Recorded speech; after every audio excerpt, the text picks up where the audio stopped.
Kailangan ihanda natin ang ating mga kabataan sa kinabukasan para hindi na nila kailangan mangibang bansa kung ayaw na nila. Ang sinasabi po natin, pagka naayos po natin at mapagandahin natin ang mabuti ang Pilipinas, traveling abroad, working abroad will be a choice. Dahil gusto nyo, may magandang pwesto kayong nakita, pero hindi ibig sabihin, wala kayong mahanap na trabaho sa atin. Kaya diyan po ang aming hangarin, yan ang layunin po namin. Kaya diyan, para patungo diyan, sa ganyan sitwasyon tayo ay nagtatrabaho. Budol na naman nga, Gava. I mean, come on, pababa ka na ng pwesto mo. Wala ka pa nga nagagawa na kahit ano. Gusto mo yung mga estudyante, yung darating ang panahon na hindi na sila mag-a-abroad. Yung classroom nga, hindi mo nagawa. 731 billion na ang budget for this year ng DepEd. 22 na classroom lang ang nagawa mo, tapos nangangarap ka pa na hindi na sila mag-a-abroad.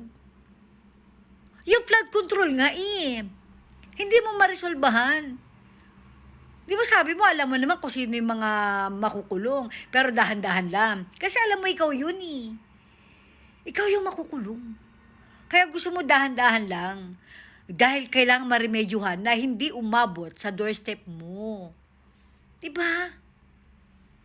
Tsaka yung style na yan, alam mo, binanggit na dati ni PRD yan Yan yung lagi niyang sinasabi sa mga OFW.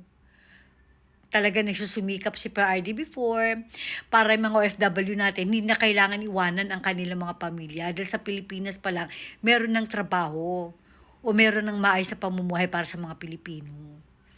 Budol ka na naman Halos 2 taon ka na lang sa pwesto. Ano pang magagawa mo? Ano pang magagawa mo? Wala kang ginawa kundi mang budol. Mahiya ka naman. Mahiya ka din. Classroom nga Para sa kabataan, di nyo inisip. Di ba kabataan pag-asa ng bayan? Anong ginawa nyo? Simpleng-simpleng classroom, hindi nyo naibigay. Flood control, hindi nyo maayos-ayos. Lahat ng ahensya ng gobyerno merong nakawan. Tapos ngayon, mambubudol ka na naman. Hindi ka ba nahihiya? Wala kang ginawa kundi mambudol. Magtrabaho ka. Magtrabaho ka. Puro Duterte kasi iniintindi mo. Puro power, puro pera. Ayaw niyong bumaba sa pwesto. Puro ganyan na sa utak niyo. Dahil mong pangarap, wala nang magutom ng Pilipino.